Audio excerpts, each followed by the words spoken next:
Hello, good people of YouTube. Mountbatten here. And today, the day that I'm recording this at least, update 14.9 has gone live. Now, in 14.9, we of course have the U.S. Navy's 250th anniversary event coming a couple of weeks from now, which is probably the biggest thing that's coming out in this event. Of course, we can get the free Tier 8 Premium Cruiser, the Bridgeport, in that event. But there's also another big ticket item that launched with the update, and that is the Lucian B Dockyard. Now, this is notable for a few reasons. First off, it is a repeat of a previous Dockyard ship, the Lucian, and it is a Black Friday ship. So it's the Lucian, but with a cool black camo. Otherwise, it's exactly the same ship as the Lucian. It's also coming quite literally right at the end of the Laffy Dockyard. Now, I and several others were pretty excited for this because it's cool that, those that missed the Lucian back in the day, which was like, 2 years ago, was when the Lucian came out as a Dockyard ship, they can, finally acquire the Lucian themselves, which is very much worth it because, in my opinion, it's a pretty darn good ship. And I said as much in my videos leading up to 14.9. But what I saw in a bunch of the comments left in those videos were comments expressing disappointment with the Dockyard missions, claiming that they were too hard, too demanding, not enough time was given for players to reasonably acquire the, whatever they needed, the potential damage, the incapacitation ribbons, the flooding, the secondary hits, whatever the Dockyard needed for that particular stage. Most of that was directed toward the Laffy Dockyard, which obviously just ended a couple of days ago, but many were, expressing the same kind of pessimism toward the Lucian Dockyard. So in today's video, we're going to take a look at the combat missions for the Lucian Dockyard and see if wargaming is as pie as a kite as some of these comments do claim. So let's take a look at that, shall we? So if you open up your game, you can head over to your combat missions for the Lucian Dockyard. And obviously, the earlier stages are going to be fairly easy, right? So we want to look at, of course, the final stage and see how much they're going to be requiring of you in the final days of this Dockyard. And these missions aren't even available yet. The way that the combat missions for the Dockyard work is that, as time goes on, more and more of them open up. So you have to, be paying attention, be playing constantly to complete these missions. That's kind of the trade-off with the Dockyard. You get essentially a massive discount on a premium ship and a bunch of rewards along the way in exchange for consistently playing the game. So that's pretty much how, wargaming makes these Dockyards worth it, because, they're giving away these ships that normally in their store cost, if we're talking about like a tier 10 premium ship, obviously those are in the hundreds of dollars, $130-ish with a ship by itself, right? Not even talking about any type of bundle or anything near the amount of content that we get with, a Dockyard, because you get the ship, you get a bunch of coal, steel, premium time, flags. Usually they throw in another like mid-tier premium ship in the Dockyard as well. So yeah, you're definitely getting your money's worth out of the Dockyard if you put in the hours and play through the Dockyard. But anyway, so if you scroll on down to the final missions of the Dockyard, you'll see that, yeah, some of the tasks are pretty demanding. So if we take a look at some of these bad boys, you'll see that there's missions like, get 25 million potential damage, earn 11 million credits, get 4,500 main battery or secondary battery hits. Honestly, that's not too bad. 900,000 HP of damage to ships in submarines, 1.3 million damage to ships in DDs, 1.7 million in cruisers, 2 million in BBs, 2 million in CVs, and then there's a final one in one battle costs 200,000 HP of damage to ships. Now, the way that the Dockyard works is that you have to earn a certain amount of tokens to cash in for the phases in the Dockyard. So there are missions that are more required than others. So, for example, in this last Dockyard, the get 30 incapacitation ribbons, 25 million potential damage, 11 million credits, and 4,500 main or secondary battery hits. Those are required phases, meaning that you have to do those things in order to get the tokens. Now, each phase you have to earn 6 tokens in order to finish the phase, and then you get a final token for finishing the phase here on the last one, and I believe with each level as you go through it. So you'll get 1, 2, 3, 4 tokens from getting the required missions done. which means you have to do 2 of these other missions in order to complete your final phase of the Dockyard and be able to purchase the Lushan for just the 5 phases that you have to purchase. More on that in a second. Now, obviously, the required missions are pretty steep, right?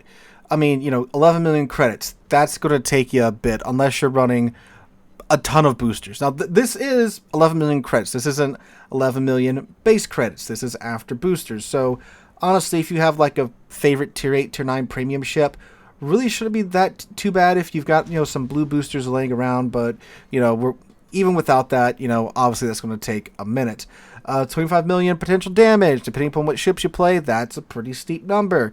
30 incapacitation ribbons. Honestly, if you've got like a Conqueror, that's really not that hard to get, right? But in other ships, it can be. So it's going to take a second for you to grind through these required missions anyway. So what's cool about the Dockyard missions is that, one, you can do them in just about whatever mode you want to. For example, these bad boys: co-op, randoms, operations, ranked, brawls, blast from the past, and asymmetrics. So that's why I was saying, that those 4,500 secondary hit ribbons, like, look, by the time this mission goes up, I believe the German cruisers should be coming out of early access, because this doesn't even unlock for another month and 3 days.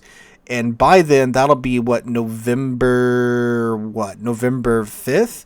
So, like, shoot, if we've been following the normal update schedule, that's not too long for the German cruisers to come out of early access. And those bad boys at Asymmetrics will get that done in no time. Asymmetrics doesn't go away for another, 180 days.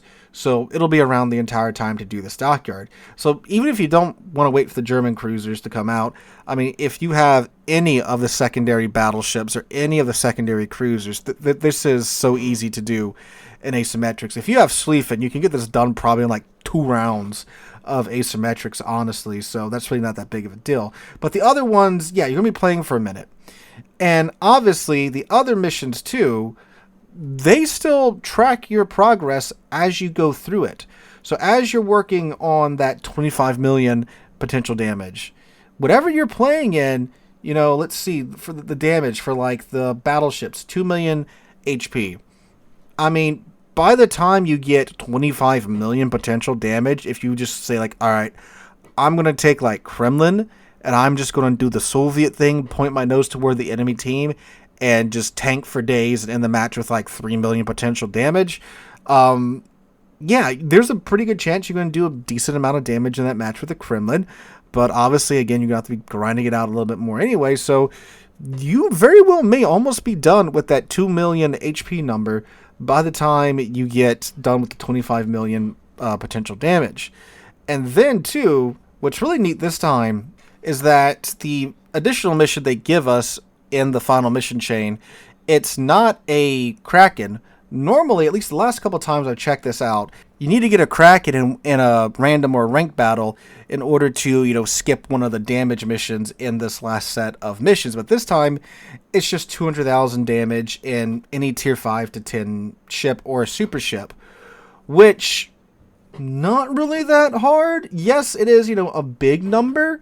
But, most of us, when we play throughout the week, you get that one game where you become the main character.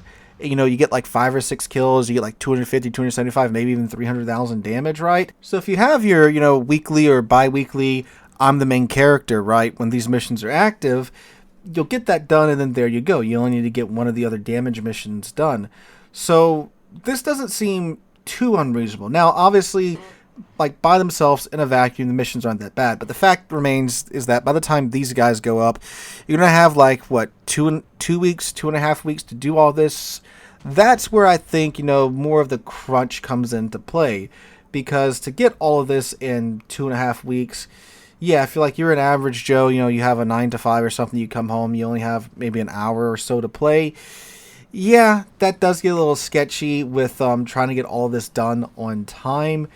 Granted, with Asymmetrics, I think a lot of this is fairly easy to do, just to put in the matches in Asymmetrics, because, I mean, again, the fact that you can get these damage missions done in asymmetrics is crazy. It's great.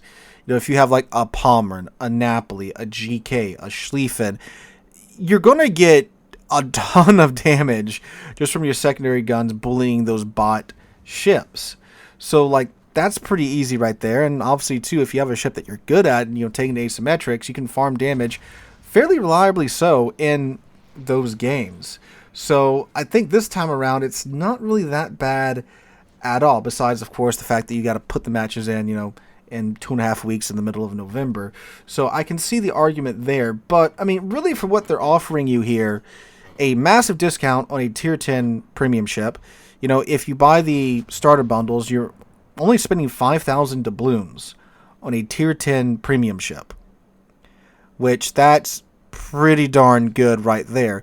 Even if you don't buy the starter pack, you're spending 5,700 or I think it's like 6,000 750 doubloons on a tier 10 premium ship, which is again like way lower than what you normally have to cough up for a tier 10 premium ship. And you're not just getting the tier 10 premium ship, reward ship, whatever you want to call it. You're getting all the goodies you get in the Dockyard along the way. So I mean, like, the value is like really there. You're getting the ship, the flags, the premium time. Actually, let's go take a look at what the rewards are for the Lucian Dockyard right now. All this for like under $30. I think it's like $25 and change if you work, if you do the math. So I do know that there's a week of premium time fairly early on. All right, so like phase 1's credits, woohoo, whatever. Then phase 2 signal flags, phase 3 gray economic bonuses, phase 4 gray economic bonuses, phase 5 premium account for 3 days, phase 6 5,000 coal, 7 more gray bonuses, 8 gray bonuses, 9 30,000 elite commander XP, 10,000 free XP, 11 more credits, 12, here we go, green economic bonuses, green economic bonuses, green economic bonuses, green economic bonuses. So yeah, it starts cranking up when you get to the higher levels. 16 monochrome. Let me see if there's, yeah, okay, here we go. Phase 19 steel. How much steel? 300 steel. Phase 20, 5,000 coal. 21, a week of premium times. That's 10 days of premium time so far. Blue economic bonuses in phase 22. 23 more blue economic bonuses. Monochromatic destruction effect. Yeah, blue. You get another 5,000 coal, so that's what, 15,000 coal so far. 50,000 elite commander XP. 20,000 free commander XP. Free XP. 700 steel. Red economic bonuses for the 31st, 32nd, 33rd, and 34th phase. So yeah, all that for $20. Pretty good. I mean, it's basically Admiral bundle with a little bit more spice thrown in there, right? So not really a bad deal in and of itself. And keep in mind, you get most of those rewards without ever even having to throw a dime at the game. You can get all those phases except for 5 for free. So even if you don't want the Lucian, you can just grind out the missions and get a bunch of free stuff, which is what I would highly recommend everybody do. And there's a very good chance that if you're already playing the game to get your doubloons and such for the 10th anniversary and for the Navy's 250th anniversary, I mean, like, you're probably going to get a good, decent chunk of this Dockyard done before you even really look at it, right?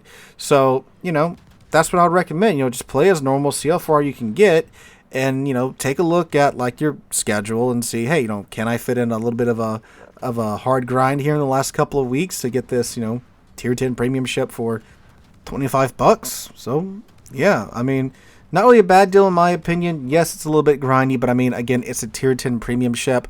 We saw a lot of these same dissatisfaction mentioned with, like, the Wisconsin, obviously with the Laffy, but these are tier 10 ships. I think, like, you know, we get the tier 8 dockyards, and they really aren't that bad at all in terms of the grind. So when Wargaming does come back and throw these tier 10 dockyards at us, I think some people, you know, they're viewed askew. You know, they think, oh, you know, for the, I don't know, the Odin dockyard, just the last tier 8 one I can think of. you know, we only had to do this and this and this and this, but now we got to do all this. Well, yeah, it's a tier 10 ship, you know, it's 2 tiers higher, and Wargaming's own scale. I'm not saying the price Wargaming demands for these pixels is correct, but I'm just saying, you know, the value they attribute to them is much greater than that of a tier 8 ship. So yeah, a tier 8 ship, even a tier 9 ship is going to have much less of a grind compared to a tier 10 ship, right? But yeah, I think it's a pretty good deal. Obviously, if you already have the Lucian, there's zero reason to even like care about this Dockyard right now. But if you've missed it and you're wondering about picking it up, I think it's, you know, very much worth it. We had a whole video talking about that a couple of days ago, but I just want to talk about some of the sentiment that we have been seeing toward these Dockyard missions in today's video. So let me know what you guys think in the comments down below. Do you agree? Do you disagree? Do you think the Dockyard is a good deal? Do you think it's too grindy and too demanding? Let me know all that and more in the comments down below. Hope you guys enjoyed. Have a wonderful Thursday, wonderful rest of your week. Hope to catch you guys in the next one.